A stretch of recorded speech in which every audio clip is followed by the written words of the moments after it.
over here eating with my sisters. Hi, folks. Hey guys. It is that time of the week for us. Did you miss us? Y'all gonna have to forgive me with me messing with my glasses because I'm working one-sided because you see there ain't nothing here. Anyway, What happened? my glasses broke. Anyway. Yeah. So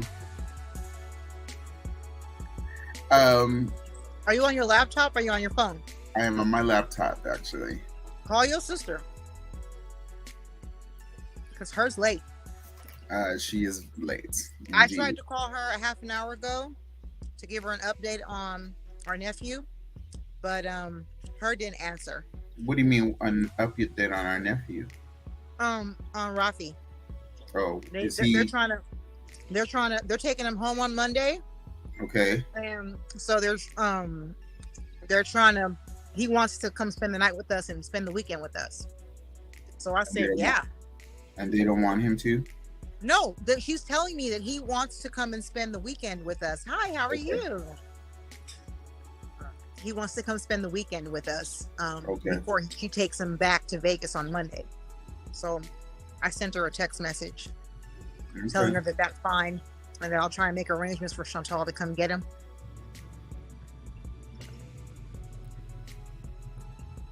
Okay, well, she's not answering. So anyway, we should get started. Mm-hmm. We should get started. I am... So I have... Y'all can't see this really, but it's... I know how much she hates it, but I love it. I don't care what anybody says. What, broccoli? I love my air fryer. Broccoli? It's jerk chicken and broccoli. You made it in the air fryer? In the air fryer. You kidding me? You know how sister and our ancestors feel about the air fryer. Exactly. Anyway, I totally understand that though. She can feel the way that she feels. I love the air fryer. And I'll be telling her that I'll be making meat in there. I'll be telling her that.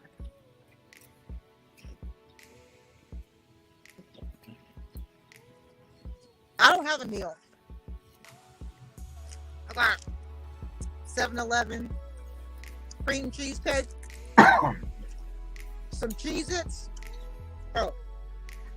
Cheez-Its. Right. And Wawa. Nice. Okay, so I'm just going to say that when it comes down to this this topic, I was like, okay, I'm ready for it. I sent y'all some information too, and you probably didn't get a chance to read it. I saw it at the last minute. I didn't get to read it. It looked like a good read, bro. I will be sharing some parts of it, but okay. Just to let everybody know, our topic for this evening is, should love be transactional? And I should have changed that topic so that it's more of, should relationships be transactional? Because it's not just about love itself. It is about relationships between friends, family members, your romantic relationships. So all of that really matters. All of that is what we're taking into consideration and that we're trying to talk about right now. And to talk about transactional, I think it's probably better to understand what sometimes transactional can actually mean. Oftentimes transactional relationships, some of them are literally financial, economical or functional. It's a variety. Some are based on, what can, if you do this, or I'm going to do this, financially, or maybe some type of services. But that's, that could be in a marriage. It could be with friends. It varies. I think for me, I tend to believe that when it comes to relationships with like parents and children and so forth, that's a bit different. I mean, those could still be financial and economical and everything like that. Well, I took care of you for these many years or whatever the case is. You need to turn around and take care of me. You know what I mean? Yeah. What are your thoughts on that? What do you have any feeling or any viewpoint or opinion on that? Absolutely. So I know that outside of family, that a lot of our interactions with other people are transactions. Right. It's a give and take almost. Right. When you go to work, you work your hours, you clock in on time, and you get paid. You get your medical benefits, whatever the exchange is. But I just don't feel that within a family relationship, within a romantic relationship, within a friendship, that love or should be transactional. Right. The emotional exchange that you have when you're dealing with those types of relationships that I mentioned should be organic. Absolutely organic, and not based on tit for tat. You know, that's something that our parents used to say all the time about tit for tat. Hey, sweetie. And it's funny that they would tell us not to be that way and not to be exact, and definitely that's no way to be when you're dealing with your children. And like that, okay. Whether it's from a standpoint of, like you were mentioning, I took care of you when you were growing up, I raised you, and so now, bless you, now you in turn must take care of me. I think that's too broad. I'm talking about on a case by case basis of, well, I'm not going to call you because you didn't call me. I'm not going to think about you when I'm out and about because you didn't think about me. Who does that serve? Right. I mean, are you even being served if you operate in that kind of manner towards somebody who you're supposed to love? Right. Or am I supposed to only think that you love me because you gave me an equally reciprocal action or reaction? Is that where we're at? Is that what we should be expecting? Because I think that's trash. I think it's garbage. And especially in a family or like, and you know, I'm not, one of our parents used to say, if I can loan you $500, then when I ask you, you need to loan me $500. And we're not talking about payback.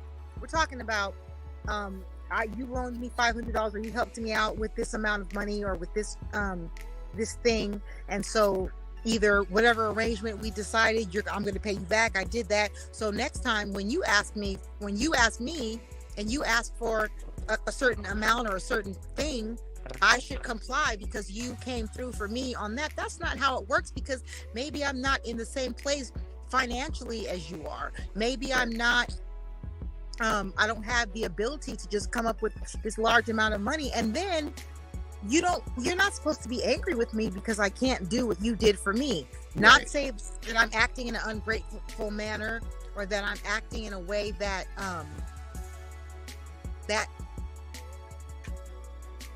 downplays what you've done. But why is love or relationships or interchanges between people in relationships like that? I don't know. It's interesting. I know I talked about, romantic and friendship, but honestly, this is really about us. I'm not even gonna lie. It really is about us. It is about our family. It is about us. It is, our family dynamic and everything. When I was looking up this information, I was just looking up transactional stuff, and I totally understand if you need to go and they're asking you questions. Anything if you like. So there was this article that I found. It was on Reddit, and it's kind of long, but I feel like I need to read it though anyway to you. How much is this? The casserole dish is $60. Mm-hmm. She is. She's multitasking, y'all. She's multitasking. It can go in the oven. It can go in the microwave. The design's not going to come off. It's been baked on. There's a certain kind of paint that was used to create it. Yeah. And so it's on there, and that can be used as a serving dish as well. Oh, it's so cool. Thank you.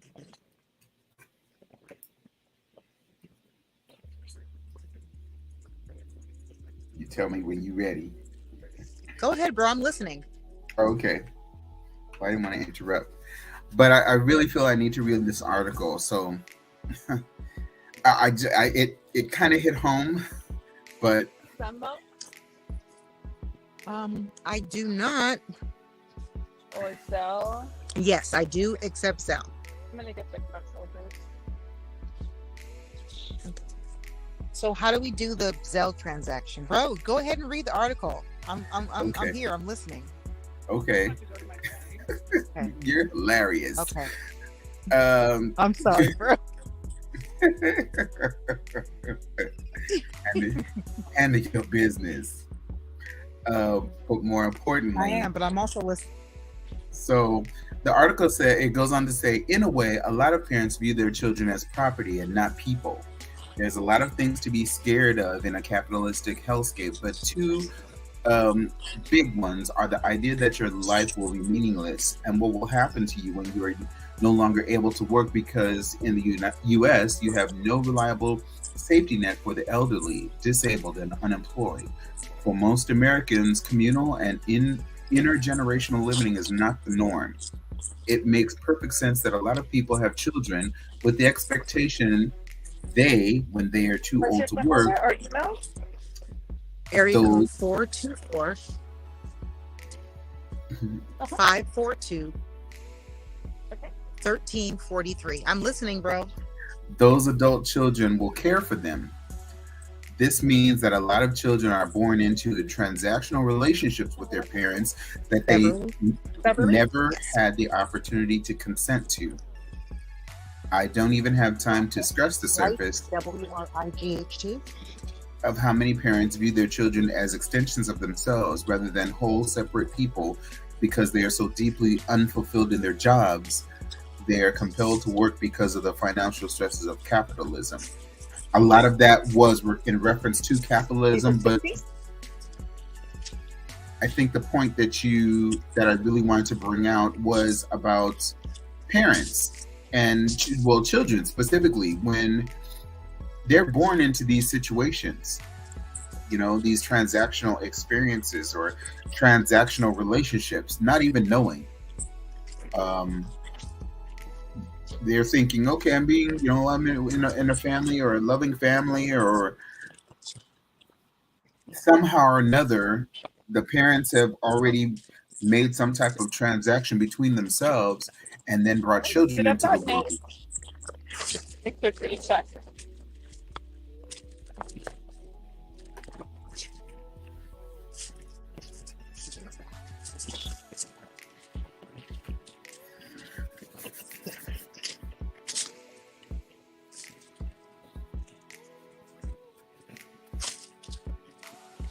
Rachel? Yes.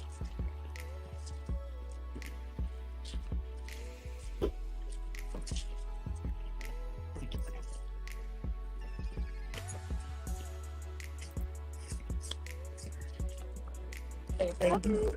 I did. I just noticed these too. These are really fun.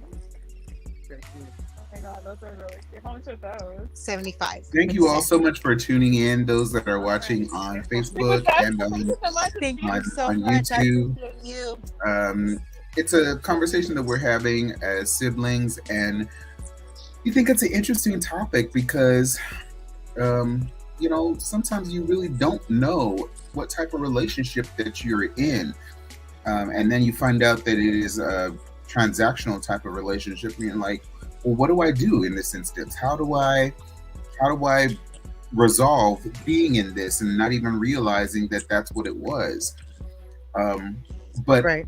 from a standpoint of parents and children, what we're discussing right now, it's again, I found that piece wasn't even really an article. It was just someone that was commenting on Reddit, and they had their own opinion on that. But specifically, that part about children being born into transactional relationships with parents. I mean, what are your thoughts on that? Well, especially when, and the last, especially that last part, it says this means that a lot of children are born into transactional relationships with their parents that they never had the opportunity to consent with. Now, of course, yes, we weren't asked to be here. Some people were like, well, I didn't ask to be here, or whatever the case is, but okay, well, fine, we're here and everything, but there's now this other thing that we're not aware of, that maybe your parents have actually, okay, well, I want to have 4 kids, or I want to have 2 kids, who will decide who's going to take care of who. I'm not saying that that's how things go, because I don't know. I'm not a parent. But, hello, being in a family, you kind of get that impression of the circumstances of our birth, and the fact that we're even here was something that we had no choice in the matter over. Right. So, and we've certainly learned otherwise on individuals feeling a certain type of way about the type of how they feel about that's a whole nother show. That is topic. But I'm just saying that clearly, having heard that, it seems like it has been transactional. I mean, wouldn't you agree? It wasn't. Absolutely. It wasn't even a matter of. I don't want to go in there. I don't want to go there because. Didn't you send me a video where it was like a panel of adults and kids talking? Oh my God! And that one young lady. When you sit here and talk about everything you've done for me, you make me feel bad. Right. You make me feel like I was a burden. Like you didn't do those things because you wanted to. You did them because, like, I asked to be here, and now that I'm here, I have all these needs that I need you to meet. And it's I'm putting some type of extra pressure on you when really the ball was in your court.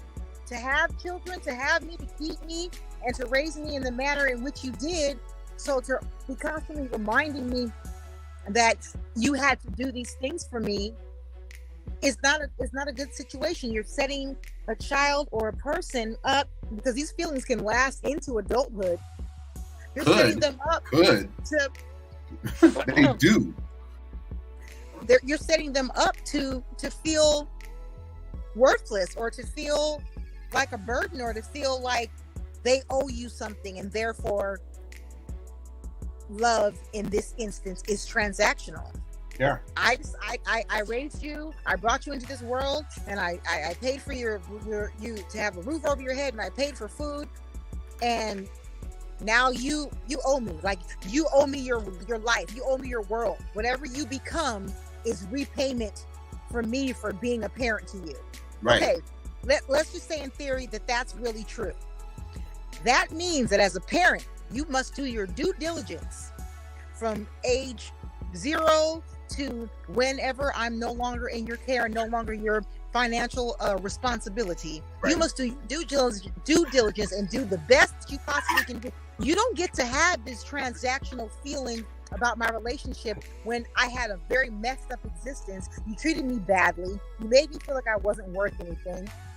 Transaction canceled. Transaction denied. There's no transaction after that. You don't get to treat me in a horrifically abusive, traumatic way and still think that all bets are on. Okay, I brought you here. Now you owe me. Right. So if it's going to be if love is going to be transactional, then make it fair, make it equal. Right. Do your part.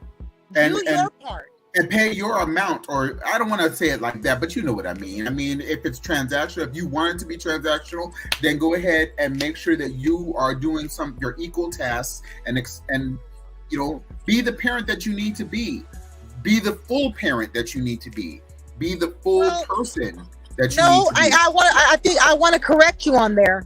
Not be the parent that you need to be, that you feel you need to be the parent that your child needs. Very true. I stand corrected. The more children that you have, the more you have to put those parenting skills to good use, because you can't decide, I like this child that I had, and he allows me to talk to him a certain way, and I feel comfortable. And so each child needs to fall in line with that type of child. Under that standard. Unless you're the kind of child that I like, I'm not going to parent you in a way that you like, or parent you in a way that's not abusive, or parent you in a way that doesn't cause you trauma and in childhood and later on in adulthood. Wait till I read this part. Go ahead. You go ahead. I was going to, there's another article that this is not a Reddit. This is an actual article, and it's entitled Transactional Affection and Relationship Ledgers. There's a lot to read, and I'm not going to read all of that, but there were things that really stuck out that I was like, okay, I have to point this out. And it's about parents. Specifically, it says parents expect that their children will love and revere them no matter what. When their children start... Wait. It gets better. I'm sorry. It gets better. Parents expect that their children will love and revere them no matter what. Okay. Yeah. Hold that thought. When their children start to differentiate from the family system, that creates a backlash, because in part, and that's their opinion, that the parental expectation of being loved and revered is no longer guaranteed. And that creates a kind of doubt or distress that all the effort was for what? For naught. It's like all this that I put into it, and all of a sudden now you're going to go off and... But wait, before you say anything, hold on. There are two statements that I really need to read. So it goes on, and these are kind of like examples, but it said, someone's just saying, I will do this for you. Of course, you owe me in return. No. I take that back. I do all of this for you. Of course, you owe me in return. But wait, what do you mean you have your own thoughts and feeling on the subject? Hold on. The next statement is, I am your parent. I did all of these things for you as my child. Of course, you owe me unquestioning respect and affection in return. What? Wait, what do you mean that you have your own thoughts and feelings on the subject? Speak. Because I know you got it. Fire is coming from the tongue. I know it. I agree 100% with the dialogue, where that dialogue is going. that is, I believe, how our parents feel. I don't want to speak in generalities and speak about some imaginary parents.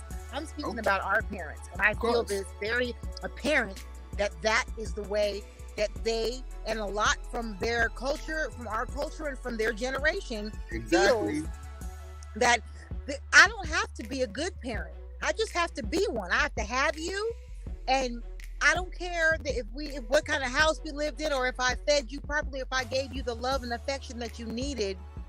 At the end of the day, you owe me, and this is what I want. I don't care what you wanted as a child. I didn't care if you didn't want any more siblings. I didn't care if you wanted to have your own room, or what school you wanted to go to, or if you wanted to go to school. You did what I said. And now, because of that, you owe me your undying love, respect, and adoration. It makes me think of that statement that you made a couple of weeks ago when we were having our talk. You said, how dare you expect me to live my life in a manner that makes you proud of me when growing up, you never gave me a reason to be proud of you. Say that. Where's the balance? Where is the accountability for your actions? And they want to talk about the kids in this generation, and they want to talk about the kids in our generation or the people from our generation, because we're not kids, and how ungrateful we are. Exactly. But I think parents are ungrateful. That they come into this situation of parenthood thinking that this is going to be a transaction. I'm going to perform a task, which is to giving birth, sex, and make some babies. Exactly. And I'm going to raise them however I want. There's no like pre-transactional, like, okay, you're going to have a baby, then they need to live and you have to have enough finances to support them in this endeavor, or to send them here, or to do this or do that.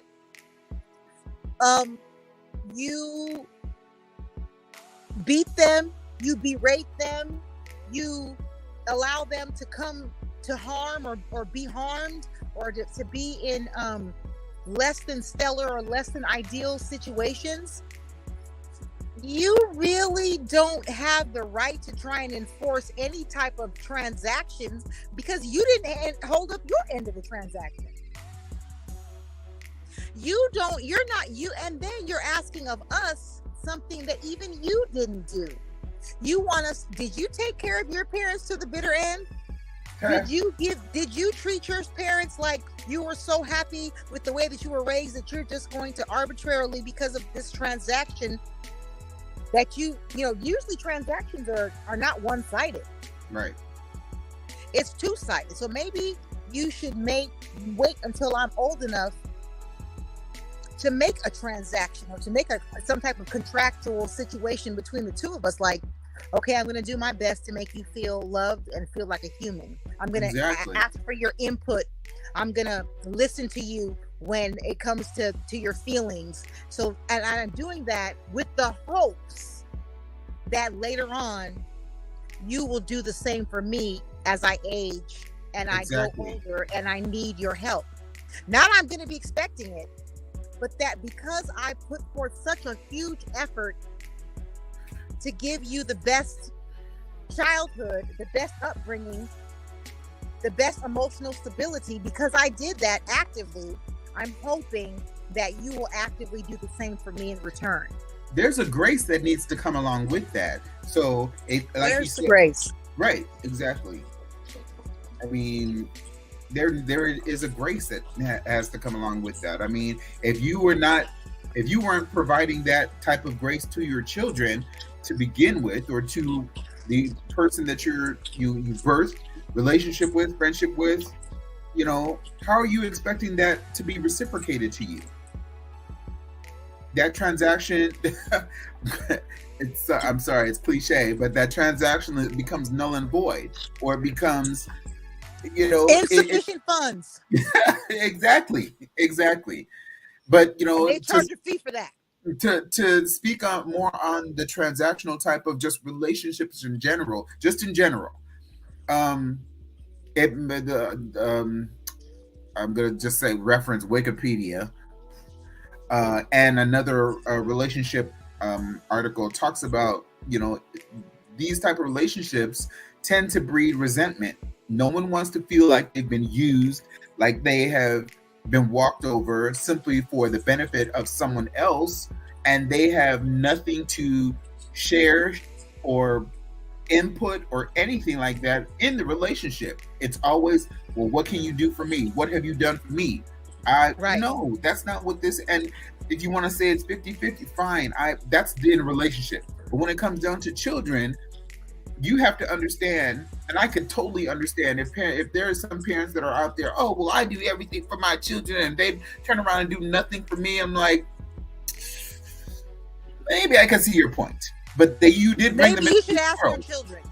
Maybe you should ask your children. Right. I know some people who were not abused the way that we were. They were not treated the way they were, and they have a problem with their parent because their parent favored another sibling, or their parent was sick, or their parent was absent, and they felt, not loved, or they felt not cared for by the parent.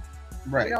sometimes something can happen to us as individuals, and it can happen in a different way, but it's going to have the same result. It's going to result in the same kinds of feelings. So I'm saying a parent could have not been abusive. A parent could have not been having their kids experience the things that we experience, but their child could still be unhappy and unsatisfied with the parenting. Right.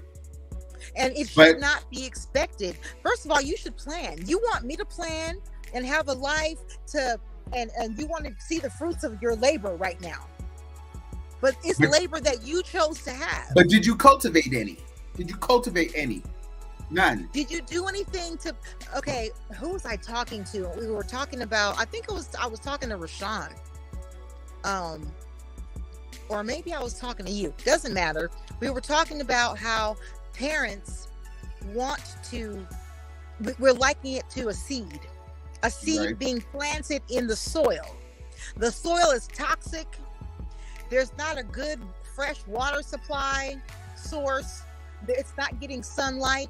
All the things that you need to grow, to thrive, to prosper, and you're planting a seed in an environment where none of that's available. Exactly. Then, but you expect fruitage from it. Hey, I'm getting there. Despite the fact of these conditions, the tree still manages to grow. The branches may be a little crooked, the roots may be a little warped, but the tree still manages to grow.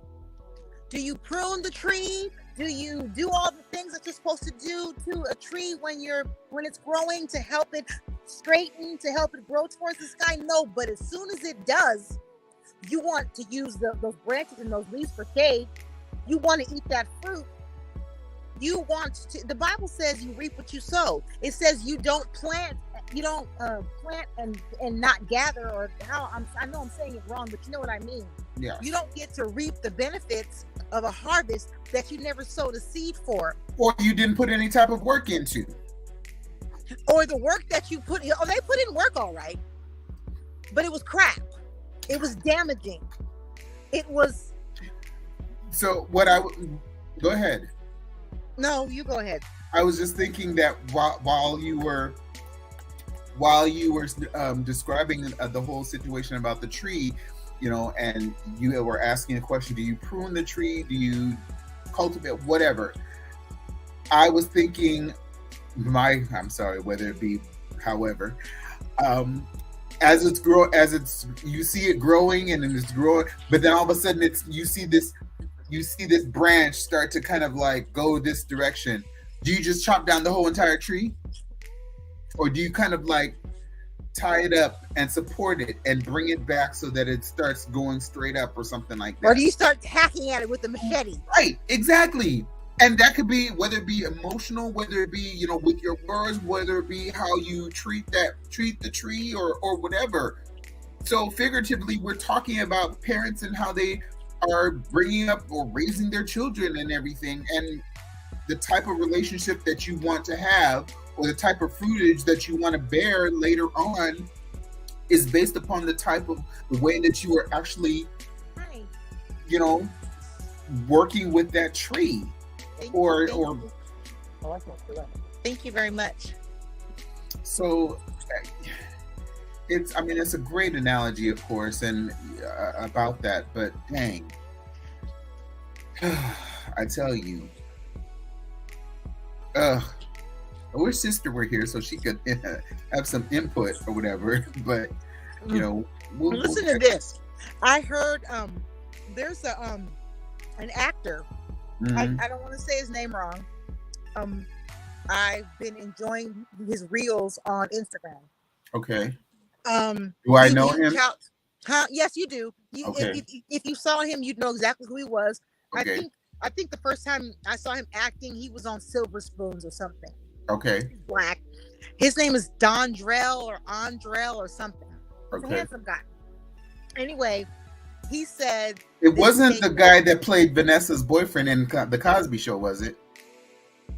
Light skin. Yeah. Okay. Yeah. He's I do like listening when I come across him, listening to him and everything. Yeah. Go ahead. He said something. He said, "Don't let your past be a pass for you to go through and endure and repeated destructive and traumatic behavior in your life. Right. Don't let the fact that you were traumatized and the fact that you had an unsavory past keep you from going forward into your life and use that as an excuse to do messed up ish, basically. I'm not quoting him now word for word, but first of all, everybody's journey to mental and emotional health and wellness is different. There's no universal piece of advice that you can give someone that's going through trying to heal from any type of trauma. Exactly. So he gave a good analogy. He said, do you drive in reverse? No, you don't. When you drive, you just use the rear view mirror as a reference to see what you've just passed or what's behind you. But you don't just only drive by looking at the rear view mirror. You've got to look out the window, and you have to pay attention to make forward moving decisions, right? Right.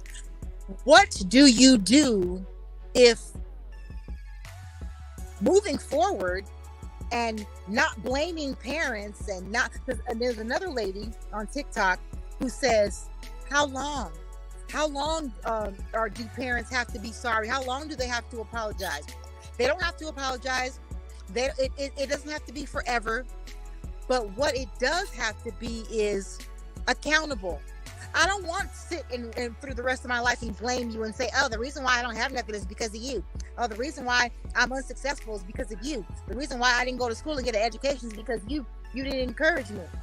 Right. Yeah, I'm not on that. I'm not trying to say that. I'm trying to say, be accountable for what you did, for the role that you did play. And what if dealing with you continues to trigger my trauma? Should I just still be like, oh, well, it's not their fault. You forgive them. And what does forgiveness mean? Right. Does forgiveness mean now that, I've forgiven you and I've grown up and I've done my healing and you don't have to take accountability for the trauma that you put me through? What if I'm still being triggered by who you are as a person and I still have to deal with you? What if you say, don't let your past give you a pass to live in a destructive manner? What if me dealing with you keeps triggering me so that I keep on making these bad choices and these decisions? Right. It's circular. It's a catch-22.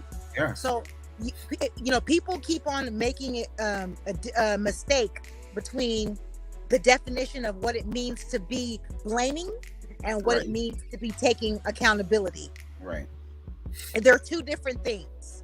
And so only somebody who's narcissistic and trying to gaslight you is going to try and convince you that, yes, I did mean things. I did bad things. I treated you badly. I didn't take your feelings into consideration. I didn't care. I couldn't love you because I didn't love myself. But deal with it. Grow up. And now treat me better than I treated you. That's not how it works. That's the bottom line right there. Treat me better than I treated you. I deserve it. I didn't do anything necessarily to earn that, to say that I really deserve that. But you do it. You be the bigger person. Right. I know I'm older than you. I've been on the earth longer than you, and I made the choice to have you. I made the choice to bring you into this world. I made the choice to treat you the way that I did. But now that you be the bigger person. You be better than me. You be better than me. I didn't give you any skills or any tools to help you be a better person, but I want you to be better and treat me better than I treated you. Exactly. And let me be the one to benefit. And let me benefit from all of that. So I not only do I want to benefit from and pick fruit from a tree that I did nothing to help grow, I am going to make you feel bad or try to make you feel bad for not letting me do it. Exactly. I didn't water these plants. I did not come around when it was time for pruning season, or I whenever I saw a branch out of place, instead of trying to guide it back into place, I took a hatchet and a machete and I chopped away at it mercilessly. And I don't really know how you turned out. I just want some shade now, and I want something to eat. I want some fruit. Exactly. And not can you help me, but you have to help me. But you better help me. You need to, or else I'm gonna run your name through the mud. Your name's gonna be mud. You're gonna be the worst child I ever had. You're gonna be ungrateful. You're gonna be disrespectful. I parented you. I chose to bring you here, but now that you're here, do my bidding. And if you don't do it the way that I feel that it should be done, I'm gonna harm you. I'm gonna beat you. I'm gonna treat you badly. But hi. Sorry to cut you off. See, I know I'm looking for an oil burner, incense burner. I don't have that. I'm sorry.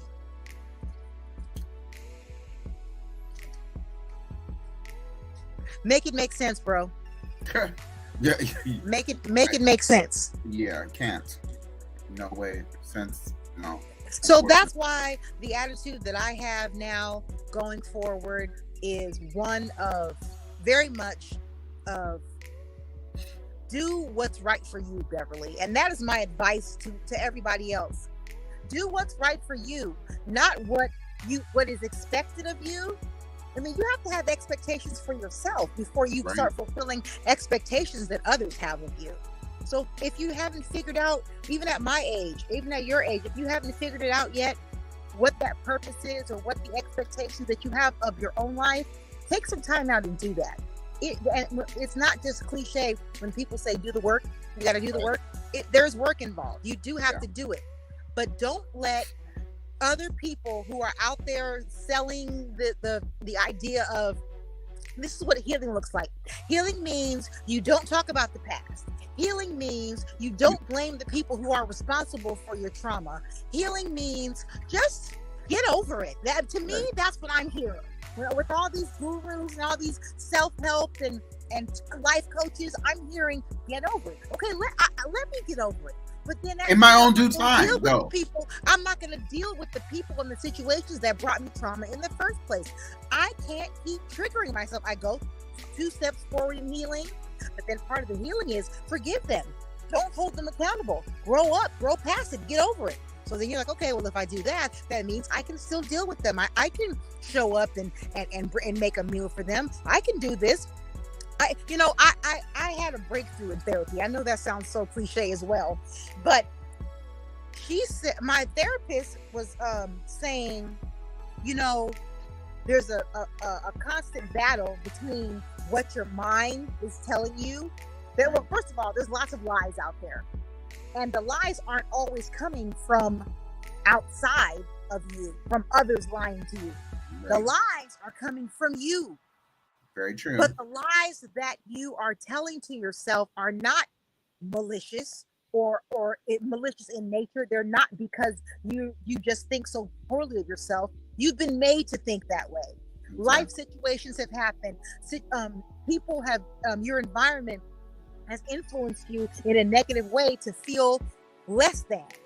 So these lies that you tell yourself about yourself, what if they aren't true? What if you can do the work and one by one dispel all the lies? So what's a lie? What's something that you tell yourself in regards to your relationship with your parents? Okay, that I'm not a good daughter. Okay. What do you do because you think that's true? I sometimes do things that I don't feel comfortable doing, or I don't do them because I want to, but because I feel guilty that I'm not a good daughter because they're always telling me that I'm not. And I feel obligated. I feel obligated, so I do these things, and sometimes doing these things puts me in a bad headspace. Of course. So then she said, well, what if it wasn't true? If you believe now that, that this lie that you've been telling yourself is not true, how would you behave differently? Well, if I believe that I really am a good daughter, then all those hoops that I jump through and all those things that I do to please my parents, to try and prove to them that I am a good daughter, even though no matter what I do, out the goodness of my heart or out of obligation or trying to be transactional with them, they're never going to see me as such. then maybe I should stop doing those things. And that's where I'm at. It's not about not loving your parents. My parents, is not about not wanting to be a good daughter, because I am a good daughter. The fact that I still deal with you after the hell that you put me through in my life, I am a good daughter. I'm a good person. And I'm not going to allow the lies that I've been taught to tell myself, one being that I'm a bad daughter or that I'm a bad person, I'm not going to believe them anymore. Because and how do I act in a way that shows that I no longer believe that I'm a bad daughter? I stopped doing those transactional type of behaviors that to compensate for the fact to make the lie, not a lie anymore, or right. Make it, you know what I mean? I'm very much there right now, brother. I'm very much there. Understood. Thank you, Michael. So we all have to have our journey with these situations and everything, and and we all have them with each of our parents to whatever extent. So, right. Sometimes with more than others, or often with more than others, or something. I seem to be the only feature of the art walk today. Yeah, there's a person who kind of keeps it organized, or that was kind of handling it, and I spoke with him last night and early this morning, and he said that it really wasn't panning out to be what it is that he wanted it to be. And this is normally where it would be, besides starting down Gallery Row, where like the Beehive is up by Maine. Some of the galleries are open, but a lot of them aren't. And so usually this area is flooded with vendors, but a lot of the galleries are more that way. And maybe we'll wander. Sometimes later on in the evening, people will start playing music. There'll be food vendors out, like down further that way, but this is it right now. I'm out here all by myself.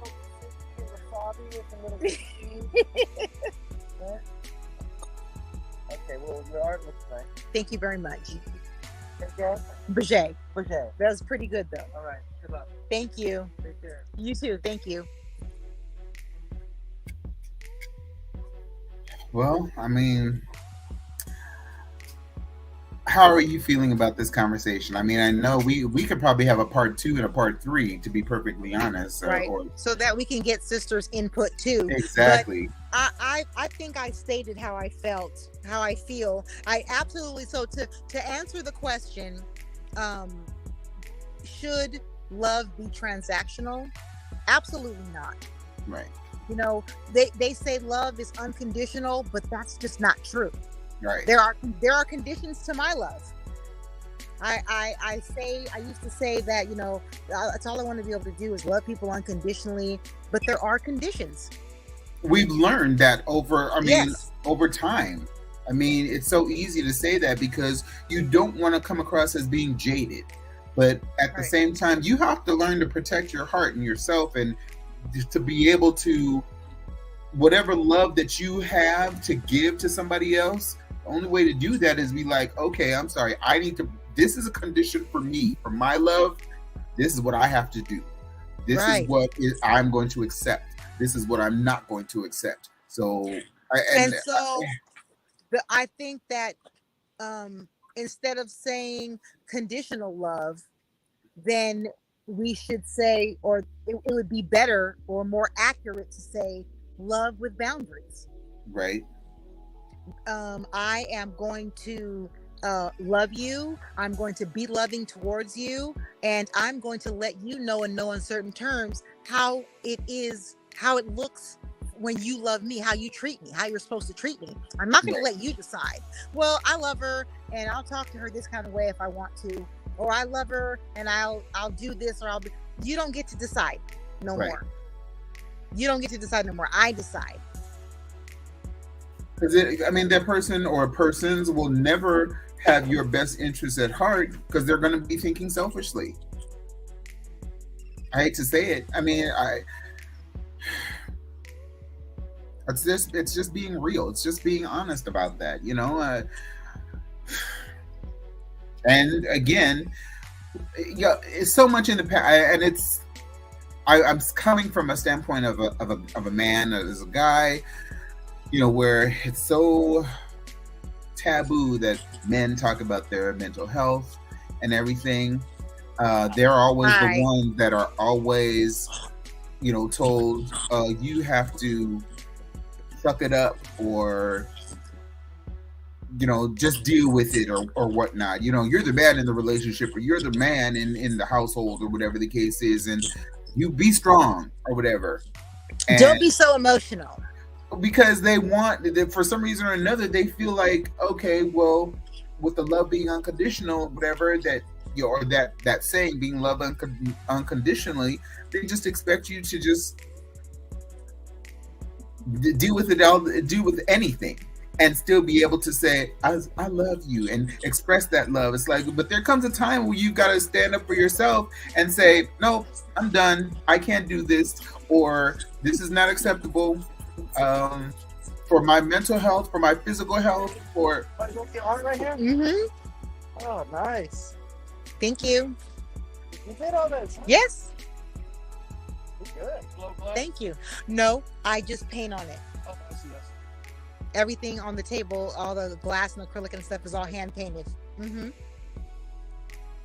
Let's check it out. All right. I like the got a coffee button. Thank you. You did this too? Uh-huh. All right. Thank you. It doesn't smell like anything. You know, it's a candle, but it's supposed to be functional. Like, once the candle's done, it's still a pretty container. You can put, you know, incense. How much you done this for? That's $20. Yeah. Yeah. Cool. Thank you. Thank you.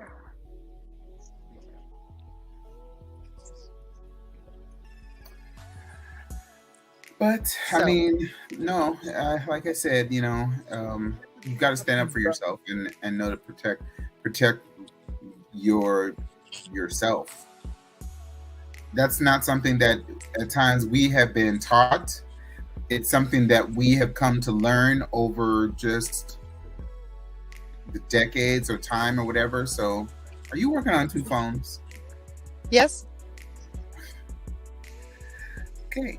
Are you on Instagram? Is that what you're doing? No, I was live on TikTok. I've been live for a few hours. Oh, okay. Miss TikTok Queen is 1,000.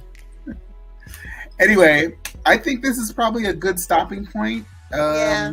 You know, there's still much more that can be said about this conversation. I think we probably are going to revisit it again. Yeah. We're gonna have part 2. Yeah, I believe so. So, thank you all so much for tuning in. We really appreciate your support. Those that had stopped by to listen to the conversation. You know, hopefully, you know, in future episodes and future lives, that we will have other interesting conversation that you feel free to stay and join in and comment as well. You know, we look forward to that. Know that we're here just really every week. We're situating